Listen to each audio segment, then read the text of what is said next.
You see, again, for the law to work, you first of all have to have the right legislation. That legislation then has to be supported with infrastructure that allows enforcement agents to effectively and efficiently enforce that law. Those two then have to be married to meaningful consequence. Because unless there's meaningful consequence, people would continue to do it. People view driving on the bus route illegally as the $200 fine as a toll. So they do it, and it's worth it for them. Same thing with running a red light, or people that break red lights, drive on the shoulder, drive on the bus route illegally, and so on. Have their children standing up in the front seat, which is exactly. so irksome. They do those things with impunity, but they do it for the same reason that the bandit steals, the gangster kills, the kidnapper kidnaps, and so on and so on. Because first of all, they believe they will get away with it.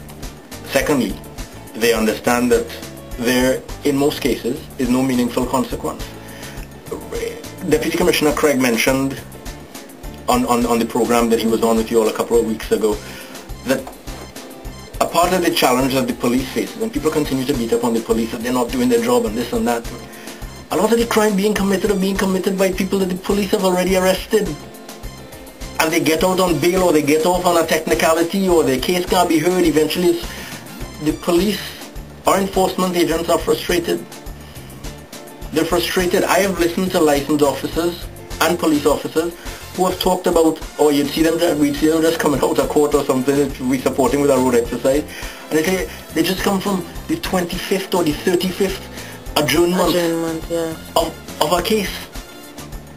So it's frustrating for them. A lot of them are trying to do, they're doing a lot with what they have. A lot more could be done.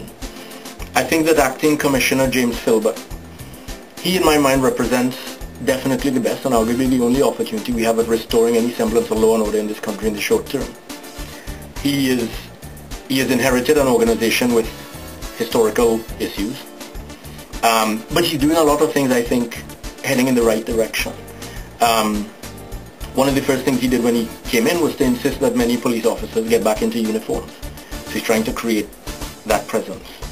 You would have seen in the Guardian, I think, a few weeks ago, an initiative that he had spoken about with some 250 officers that are going to be broken up into teams and to create roving patrols and so on. And that's absolutely brilliant. That is where we begin in earnest to transform the lawless and criminal situations that we have.